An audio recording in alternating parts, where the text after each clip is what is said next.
So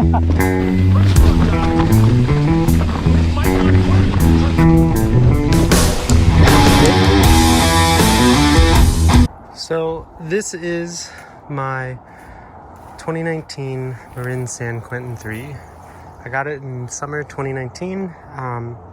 It's been an awesome bike and I've made a lot of changes. So I want to at least give a little bit of context before I really fully jump into it. So what the bike came with was Shimano's base 2-piston brakes. I can't remember the name, like the letters and the numbers. It was a while ago, but they weren't bad at first, but I outgrew them kind of quickly because the brake fade and bite for that matter was pretty horrid, especially for stuff around Seattle. At that point, I upgraded to 2-piston XT brakes, which were a bit better. I also got larger rotors, so I still have the same rotors, which are 200 front and then 180 rear, but those never really felt like they stopped super well. And in the meantime, as I was still like gelling with them, I tried to take advantage of a sale just 8-9 months after the pandemic really started getting underway, and that's where I got my Evil Insurgent. So then I wasn't riding this as much, but fast forward a couple years and I have a new full suspension in a Canyon Spectral, and I wanted to revitalize Tokal. So at that time, this past winter, what I did was I went from 130 mil RockShox Revelation fork in the front to now 140 mil Marzocchi or Marzocchi, I don't really know, Bomber Z2. I didn't think it would have such a significant difference, but honestly, it feels pretty wonderful. I don't bottom out nearly as harshly or as much. I've also learned a lot more about suspension setup, so to be fair, it is in a way better condition. The other big change that I made this year was I now have 4-piston XT brakes, and now this bike feels like it's appropriate for the stuff I ride out, at least in the wintertime in Seattle. It actually feels like I'm properly stopping. And then most recently, I actually got, I went back up to 2.6 front and rear from 2.5, 2.4 front rear Maxxis, but I changed to Continental Grip Total. So in all honesty, they're incredible. I'm definitely sold, and once my tires wear out on the Canyon, I'm definitely going to be getting these. We're obviously a thinner version of, or a narrower version of these, but essentially they roll way faster and they have larger knobs, which I know that may sound kind of like an oxymoron, but I think they space the knobs a little bit closer, but it rides so much more smoothly. It's also way less loud. It's substantial and very unexpected. So another small addition I made was I got these Deity T-Max. They're good. They're better than the 1-Up aluminum ones that I've always run. They just have better grip. I used to exclusively use the 1-Up ones because I really liked them, but once I learned that there are way better gripping pedals, I of course switched.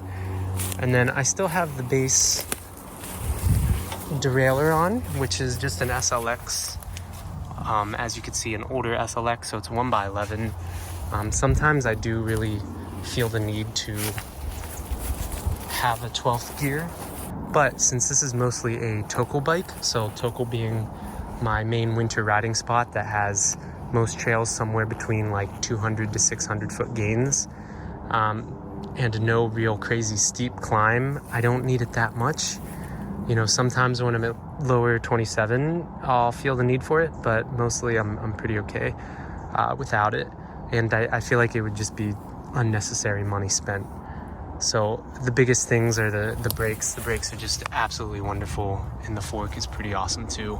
And then actually, now that I think about it, one other change I made, and this is mainly from a pedaling bike fit perspective, small caveat, like I am bike fit certified, so I have a good bit of idea how to set myself up. And I realized, since it had been so long since I have regularly ridden this, I was not in a good pedaling position. So I got 40 mil rise Spank spoon bars. In all honesty, they were on sale. They were like $40, and they had at least a bigger name, so I could trust them, and then also the rise that I wanted. So I think they were technically DJ bars, if I'm being honest, but either way, they work really well, and I really like it.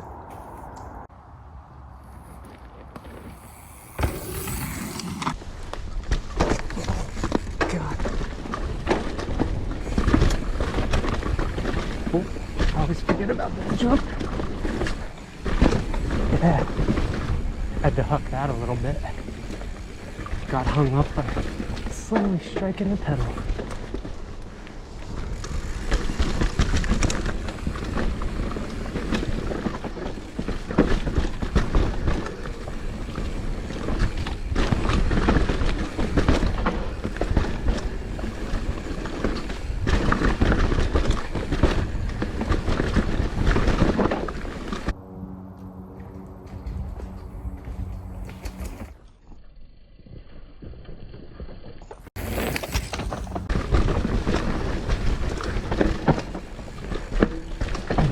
Part of the trail.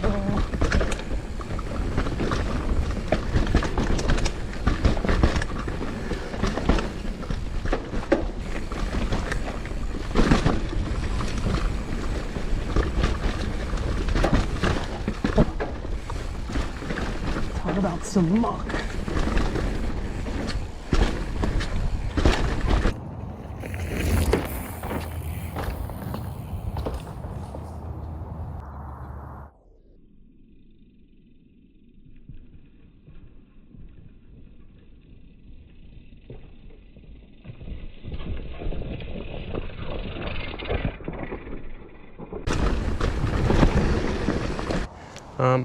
So next, I just want to kind of show you some steeper trails. This bike came with a 65-degree head tube angle, but since I obviously over forked, it's a little bit slacker. So what I would imagine is somewhere around 64.5. So steeps go pretty well.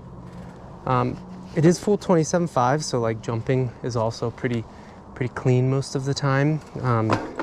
And you know, I absolutely love my canyon. It's incredible. It really pushes my limits way harder. But it's hard to beat how satisfying it is when you jump smoothly and cleanly on a hardtail.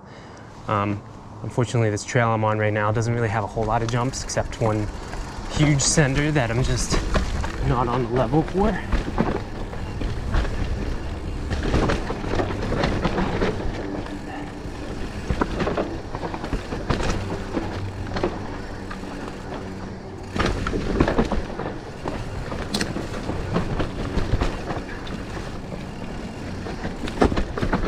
Oh, that was a good pedal strike. That shifted a little bit on that road.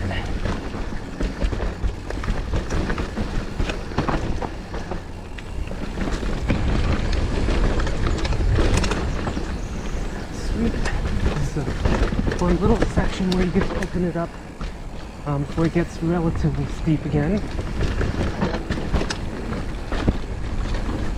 Yeah.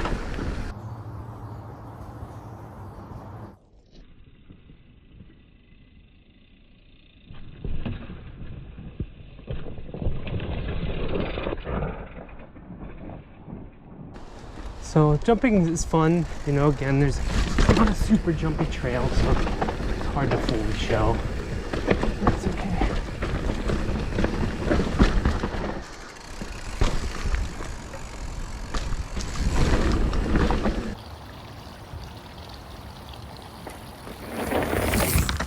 Okay, back into some relative steeps.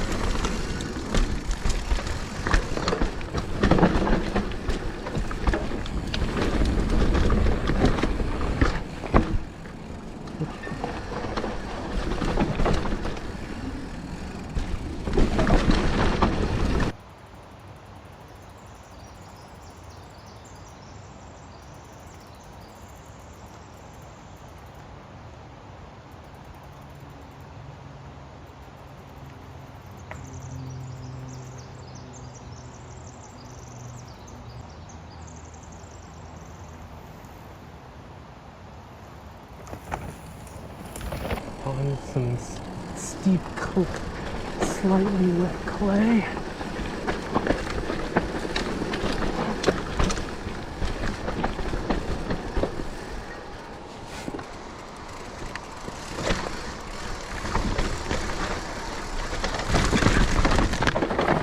Oh.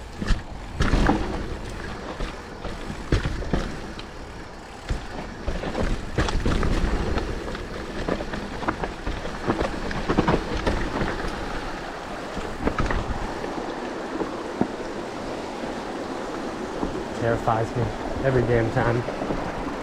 Okay, so what are my genuine thoughts on this bike? You know, I do love it. The updates that I made have really made this bike awesome, like honestly. And if I'm not on long, fast, or super chunky terrain, it's an absolute blast to ride. So like, yesterday I rode PT on this. Whew. It was a lot to handle with the 27.5, the holes on that trail. Dear Lord. You know, I feel a priceless connection with this bike. Yeah.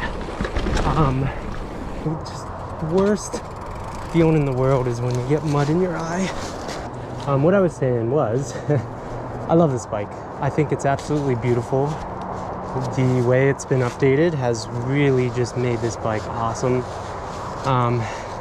You know, there's some small things, like I would like to get a rear wheel that holds tubeless, since I dinged that one and it no longer holds tubeless, especially because of it being a hardtail. It would just be nice. It would slightly cushion the back end, whereas the back end is always really harsh for me, and since I'm riding mostly in the winter with this thing, it tends to be wet, so I get even more grip. But you know, if I was to do everything again, given the trails that I ride around here being, you know, steeper, somewhat gnarlier depending on what I'm riding, you know, a good bit of jumps, it's really good, but a 29er would really be better in the world of hardtails. So I love the bike. I would never give this bike up. There's a reason why I continued to keep it. It was a gift to myself for grad school, so I do genuinely love this bike. It's just, a 29er would have just made more sense. And like the common saw at the time, I was looking at that as well. It would have been a better deal. I would have gotten better components. Now, to be fair, I likely would have updated them anyways, but for, I think it was at the time, $100 more would have gotten me a substantially better kit. So, you know, it is what it is. It's a great bike. I genuinely love it. I really do. I think it really is a very, very pretty bike. But of course, that's incredibly subjective. So, you know, take that with a grain of salt, I suppose. But yeah, so that's my hardtail. You know, in terms of comparing it to other bikes, you know, I've only had one other hardtail and was an entry-level Jamis Durango Expert. Full 29, way steeper head tube angle. You know, it's not at all the same type of bike, so it's hard to compare. It's really apples and oranges. But, you know, with my limited knowledge, or we'll say experience in the hardtail world, This has been great. I loved it. It's taken me through everything I've wanted it to. And it made me a way better rider. So what more could you ask?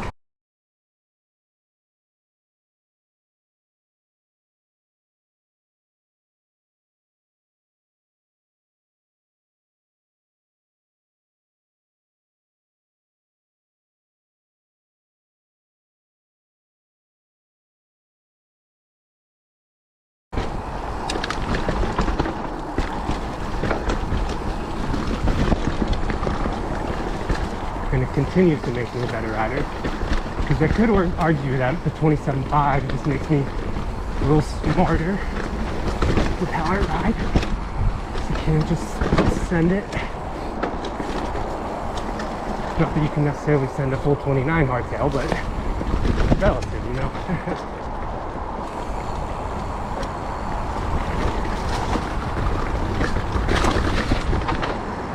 Right up my nose.